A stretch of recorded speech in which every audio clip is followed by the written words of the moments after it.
Life can be chaotic. If you're running a retail business, don't let disorganized order fulfillment add to the chaos. Use ShipStation instead.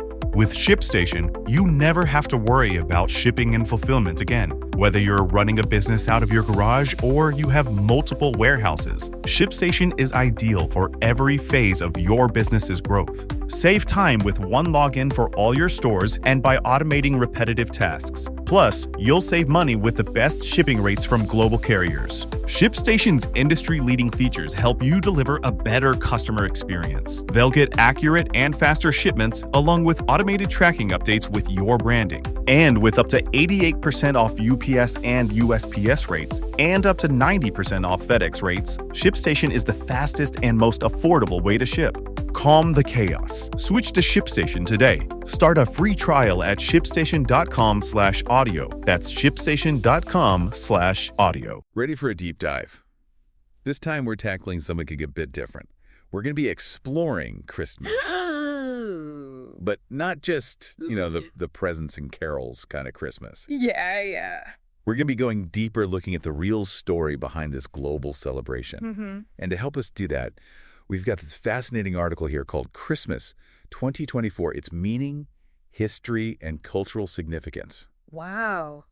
It's pretty comprehensive, right? I mean, it's got everything. Sounds like it. So we're going to unpack it together, and hopefully by the end of this, we'll have a better understanding of what Christmas is really all about. Sounds like a plan. It's Yeah. a holiday with like centuries of tradition layered into it. It really is. And speaking of layers, Yeah. what would you say lies at the heart of Christmas? Mm-hmm. I know for a lot of people, especially Christians, it's about the birth of Jesus. Right. But what about for those who don't celebrate it in a religious way? Like, what is it about Christmas that has such a universal appeal? That's a great question. You've hit a key point there. You're right. For Christians, it's about the birth of Jesus and the promise of salvation. Mm-hmm. But Christmas has also come to represent something much broader. It embodies those values of like generosity and compassion Yeah. and that feeling of togetherness, that heartwarming feeling of togetherness, Mhm. regardless of your personal beliefs. It's like that yearning for connection and joy, Absolutely. especially, during a time of year that can feel pretty dark and cold in many parts of the world. Exactly. And, that brings us to a fascinating point. Did you know that the roots of Christmas actually predate Christianity? Really? Isn't that mind-blowing to think that many of the traditions that we associate with Christmas today actually have origins in ancient pagan festivals? Wow. That is surprising. Yeah. So what kind of festivals are we talking about here? Well, for example, there's this ancient Roman festival called Saturnalia. Have you heard of that? I haven't. It was a week-long celebration honoring Saturn, the god of agriculture. And it took place right around the winter solstice. So right when the days are shortest and the nights are longest? Exactly, just Ah. like Christmas. Yeah. And during Saturnalia, Romans, they would feast, they would exchange gifts, Hmm. they would decorate their homes with greenery, Wow. and they would even temporarily overturn social norms. For example, slaves would be served by their masters. Gambling was permitted. It sounds like a wild party. It does, doesn't it? Almost like a very early version of our modern-day office Christmas parties, That's a good way to put it. with all the revelry and hopefully, a bit less social inversion these days. Yeah, hopefully. And then there's another one called Yule. It's a midwinter celebration that was observed by the Norse people. Right. And they would burn this Yule log for 12 days straight. They would feast and make sacrifices to the gods, hoping for the sun to return and the promise of spring. So both Saturnalia and Yule, they were essentially celebrations of light and hope Yes. during the darkest time of year, Yes. long before Christianity arrived on the scene. Precisely. It seems like humans have always felt this need to find warmth and connection during the winter months. Right. And these ancient celebrations offer a fascinating glimpse into the origins of that very human impulse. Yeah, it's amazing to see these echoes of these ancient traditions in our modern Christmas celebrations, even if we've maybe toned down the whole social inversion thing a bit. Yeah, maybe just a tad. But how did this transition from pagan festivals to a Christian holiday even happen? Like, were early Christians celebrating Christmas as we know it today? Yeah, it's a good question. It's not quite as straightforward as you might think. Early Christians, they didn't actually observe Christmas. Oh, Their focus was really more on Jesus' death and resurrection, okay. and the exact date of his birth was unknown. It wasn't until the 4th century that December 25th was officially declared as the date for celebrating Christ's birth. So they basically just chose a date. Yeah, pretty much. Was there a specific reason behind choosing December 25th, or was it kind of random? Well, historians believe that it was a strategic move by the early church. December 25th just happened to coincide with the Roman festival of Sol Invictus, Sol Invictus. which celebrated the unconquered sun and the return of light after the solstice. Ah, I see where you're going with this. Yeah. By choosing that specific date, Yes. they cleverly aligned the celebration of Christ's birth with an existing pagan festival. Exactly. That's a pretty ingenious way to introduce a new religion to a population that was already accustomed to celebrating on that day. Right. It was brilliant. It allowed the church to offer a Christian alternative to the existing pagan festivities, making it easier for people to adopt the new faith while still enjoying those familiar traditions. Right. This merging of traditions was actually instrumental in the spread of Christianity throughout the Roman Empire and beyond. It's like they repackaged the holiday with a new meaning, but kept a lot of the festive spirit intact. Exactly. And from there, the observance of Christmas continued to evolve and eventually spread across Europe, becoming the holiday that we know today. But I'm guessing the story doesn't end there. Oh, no, not at all. Over the centuries, Christmas continued to pick up new traditions, with each era adding its own kind of flavor to the mix. Okay, now I'm really intrigued. How did some of the specific traditions that we associate with Christmas today, like the tree, the gift giving, even Santa Claus, how did these become a part of the celebration? Now that's where things get even more fascinating. Yeah. Yeah, it really is fascinating. How we celebrate has definitely changed a lot, too, hasn't it? It has. Yeah. It's kind of like a paradox in a way, you know? Yeah. You have this holiday that's so rooted in tradition, but it's now facing all these modern dilemmas. I know what you mean. Like, how do we reconcile the joy and the generosity of Christmas with things like climate change? Right. And a world that often feels increasingly divided. You can feel kind of overwhelming, to be honest. I get it.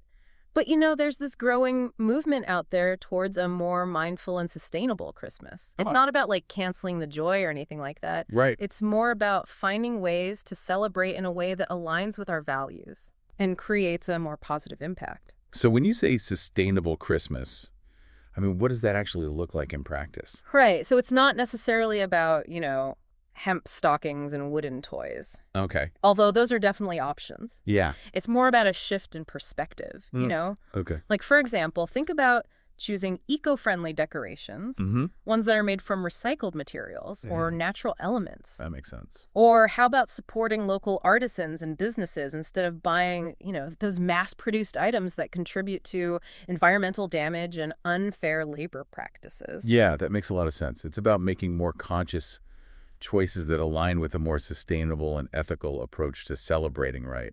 Exactly. And that extends to gift giving, too. Oh, yeah, for sure. Like, imagine if we could move away from that pressure of just buying tons of stuff. Yeah. And focus more on thoughtful gifts. Right. Like maybe it's a donation to a charity in someone's name. Oh, that's a good idea. Or a handmade gift that comes from the heart. Or even an experience that you can share together. I love that. Those are such great ideas. It's about, you know, quality over quantity. Yes. And giving gifts that truly have meaning for the recipient. Precisely. And you know, this shift towards a more mindful Christmas actually aligns really well with the core values of the holiday. Really? Think about it. Generosity, compassion, connection. It's like we're extending that generosity beyond our immediate circle and considering, you know, the well-being of the planet and future generations. It's like taking those traditional values and applying them to the challenges we face today in the 21st century. That's a great way to put it. And speaking of the 21st century, we can't ignore the giant elephant in the room, right? Oh, yeah. Technology. I mean, it's transforming how we celebrate everything. It really is. Including Christmas. It's true. From virtual gatherings and online shopping to streaming Christmas movies and sharing festive memes. Right. Technology has become really intertwined with our holiday experiences. It's amazing that we can connect with loved ones across the globe instantly, especially during the holidays. But I also wonder, you know, are we losing something in the process? That's a good question. Are we sacrificing genuine connection for the convenience of digital interaction? That's a valid concern. I think it's all about finding that balance, you know? Yeah. Technology can be a wonderful tool for enhancing our connections and making it easier to share that holiday spirit with those who are far away. Right. But it shouldn't replace the value of face-to-face interaction. Absolutely. You know, the shared traditions, Yeah. the warmth of being physically present with loved ones whenever possible. It's like with anything else, technology can be a powerful tool, but it's up to us to use it mindfully Right. and make sure that it's not overshadowing, the real essence of what makes Christmas special. You got it. It's about being present both physically and emotionally, and savoring those moments of genuine connection that make the holidays so meaningful. Yeah. After all, the true magic of Christmas isn't found, in the digital realm. Right. It's in those shared experiences, the laughter, the warmth of human connection that transcends the screen. Yeah, it seems like every generation has its own, set of challenges when it comes to honoring the true spirit of Christmas. But what I'm hearing you say is that those core values like generosity and compassion and connection, Yes. those remain timeless.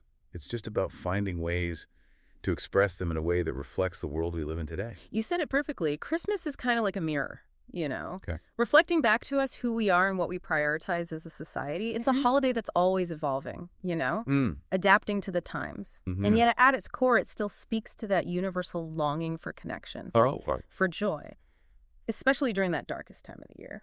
When you think about everything we've talked about today, from those Roman Saturnalia feasts to the evolution of Santa Claus and the complexities of, celebrating sustainably in a digital age, It's a lot.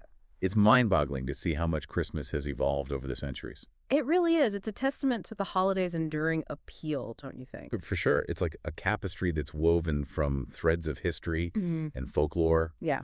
and evolving cultural values. Unlike any good tapestry, it's full of all these intricate details and hidden stories just waiting to be discovered. So as we approach Christmas 2024, what are some of the key takeaways that you hope our listeners will kind of carry with them as they celebrate? Well, I think first and foremost, I hope they'll appreciate the depth and the richness of this holiday's history. Yeah. Understanding where our traditions come from can really add a whole new layer of meaning to our celebrations. Absolutely. Yeah. And it sounds like you're also encouraging people to take a more mindful approach to celebrating. Yes. One that considers the well-being of the planet and embraces those core values of generosity and compassion in a way that extends beyond our immediate circle. Exactly. It's about remembering that Christmas is more than just, a day on the calendar. Right. It's a spirit that we can carry with us throughout the year. Yeah. A spirit of giving, of connecting, and of spreading, joy and kindness wherever we go. I love that. That's such a beautiful thought to leave our listeners with. As we wrap up this deep dive into the heart of Christmas, I think it's worth everyone taking a moment to consider how we can each embody that spirit, not just during the holidays, but, in our everyday lives. How can we carry that warmth, that generosity, that sense of connection into the new year and beyond? Because in the end, the real magic of Christmas isn't found under a tree or in a stocking. It's in the way we treat each other. Yeah. The kindness we extend, the love we share, that's the gift that keeps on giving long after, the decorations are packed away and the carols have faded. That's a beautiful sentiment to end on. Thank you so much for sharing your insights with us today. It was my pleasure. And for taking us on this fascinating journey through the history and meaning of Christmas. Of course. To our listeners, we hope you've enjoyed this deep dive and that you'll carry that spirit of Christmas with you throughout the year. Happy holidays, everyone. Happy holidays. Today is your lucky day. Today is the day that our $3 website works for you, paying you directly to your PayPal daily. Imagine $3 ongoing continuous payments to your PayPal account. Imagine falling asleep and waking up to $300 in your PayPal account. How would this make you feel? How could this help you? What bills could you pay? What kind of fun could you have? What does that retirement look like now? All for a one-time payment of $3. This website is DFY done for you, fully built and completely hosted, and never stops collecting payments for you. You have spent $3 on coffee on a regular, but that coffee won't help you create multiple streams of income. Click the link below.